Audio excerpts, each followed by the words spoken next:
Good morning. This is Ruthie of Ruthie K's, and I haven't been on in a while, but we're starting a new year. We're hoping to keep more of these videos up this year, learning how to advance as our business grows and keeping you guys informed of what's happening.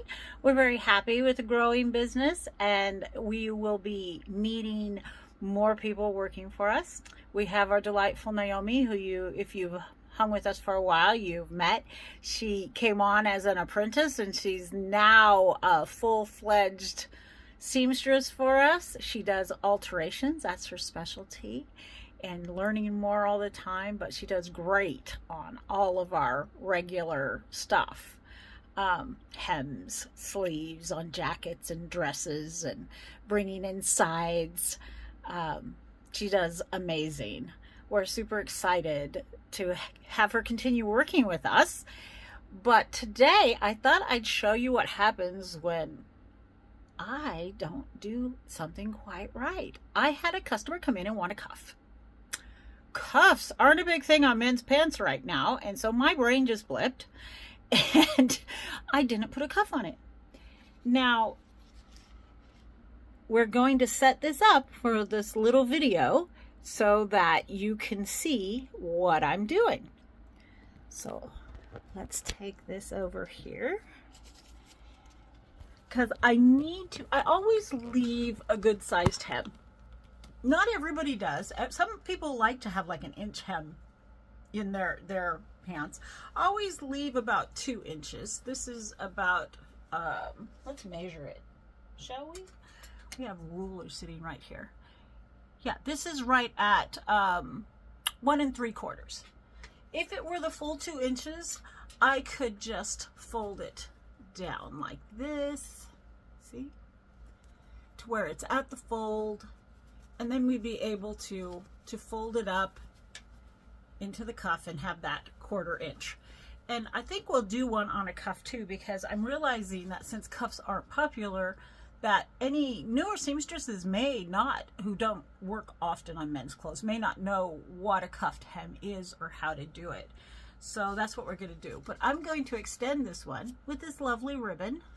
It happens to have love on it, because I buy my ribbon where I can get it. And we're going to sew it on here flat, right on the serging. And not all of you serge your seams. A lot of people will use the pinking shears.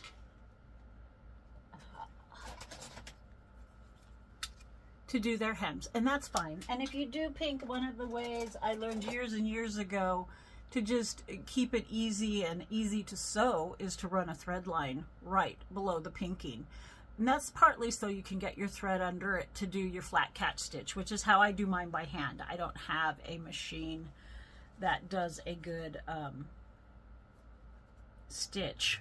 blind stitch. So I do my own blind stitch with a flat catch stitch.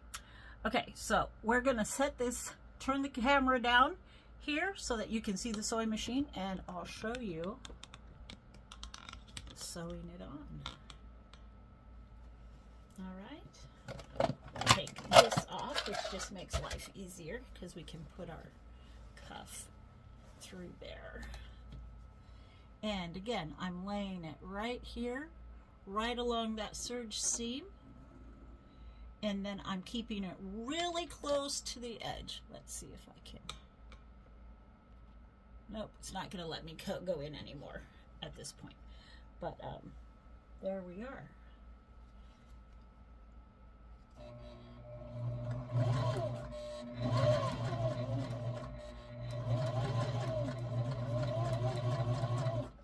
And this is going to give me my 1.5-inch cuff. Now, if you're working with bigger and taller guys, somebody who's like 6'3" and above, and especially if he's larger, but even somebody who's thin and tall, a cuff is good because it helps decrease some of that height that they may be uncomfortable with. If you're shorter than 5'10", you want to be careful with the cuff and the length of your jacket. Just to give you some more information on that while we're sewing here. And I'll just do the one leg for the you'll do the same thing on both. And see, I'm just putting that right there on the edge. And yes, even though we do alterations, we like to share with you because some of you want to try it, and we always encourage new people to learn to sew. And if you do sew, if you're interested in getting in alterations, do check out different videos, because there aren't a lot of us, and the skill levels vary greatly because some people have been sewing only a short time. Some of us, like me, have been sewing like most of our entire lives, literally. I started when I was... And then don't forget to backstitch to hold that in place. You only need like 2 back stitches. I started when I was 6, and I now have been sewing for a lot of years, a lot. Even when I've done other jobs, I've always sewed. Now, this is what it looks like all done, and what we're going to do is fold this over onto here, because see this crease, this is where we want the pant hem to end, even once it's cuffed. So that means we need to fold it up, and then we take this and fold it down.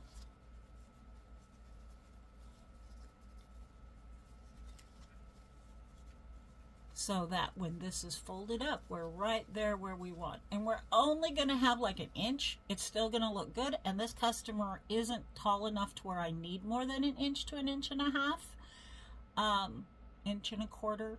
Those are what we need. And so this is going to be pressed really down nicely so that you don't see the ribbon underneath.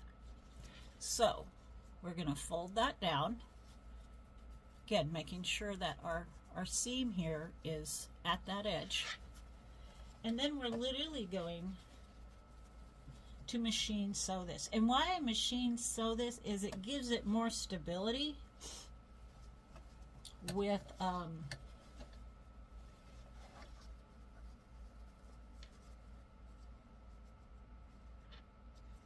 it gives it more stability with the cuff to have it machine sewn. And you don't have to blind stitch it. A regular seam is going to work just fine. It's not going to show on the outside. And you can see we can measure that, and I have just an inch right there. That's what I want. And I can keep my tape measure here. And see, my ribbon is just an inch.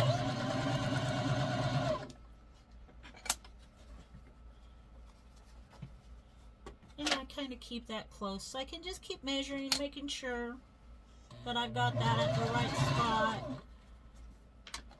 Keeping it nice and even. You can get a lot of tools to do that, but sewing as long as I have, I kind of get a little snobby about being able to sew a pretty straight seam. Kind of a silly thing, I know, but use your tools. Use whatever tools you like to use.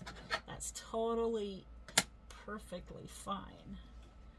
These are the things that, you know, we all get our own joys and happiness out of how we do things. And it's okay. There are many ways to do things, so if I do it one way and somebody else does it another, this isn't an arguing point. This is a preference point most of the time. And yes, I might be appalled at how somebody else does it, but that's because I wouldn't be doing it this way if I didn't think it was the best way to do it, right? And we're all like that. So when we sew, we don't want to be too harsh on each other. There's no need for that. We just want to get it done to keep our customers happy, and we want it to look good. So, you know, I love to follow other people because sometimes their way I find I like even better than my way. This is something that I didn't learn originally. It's something I learned after sewing for a while, and I saw somebody else's and went, and I tried it out on a piece of fabric. Never my customers, it'll be my own, my poor husband's, to see how it works. And remember that a new skill always takes you a little bit longer, and that's okay.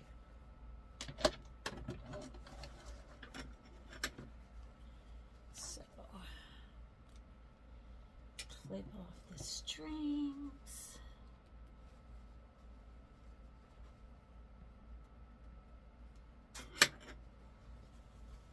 Then we flip it up.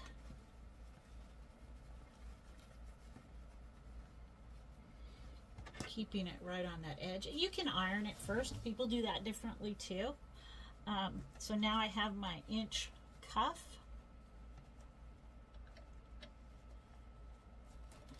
And I'm going to now take this and sew it right on the seam.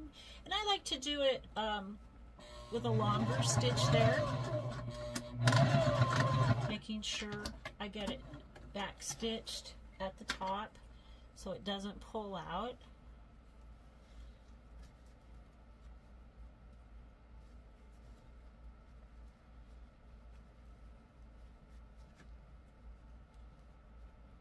And then be sure you clip all your strings.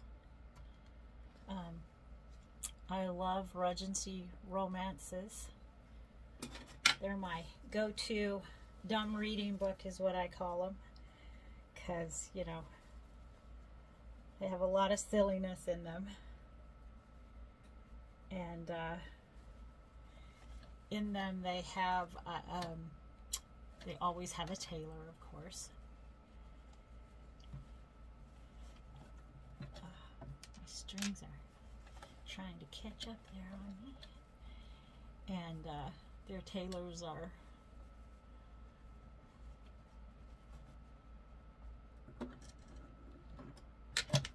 different kinds. They have the city tailor who leaves no seam allowances, and they have which is a lot like you get in the store, and then they have your what they call the country tailor, who always leaves a seam allowance because they assume that, you know, people are going to need to adjust this.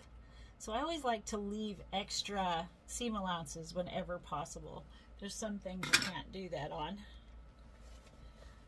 But there we are. And here we have it. We'll get it all ironed here, and then it'll be perfect.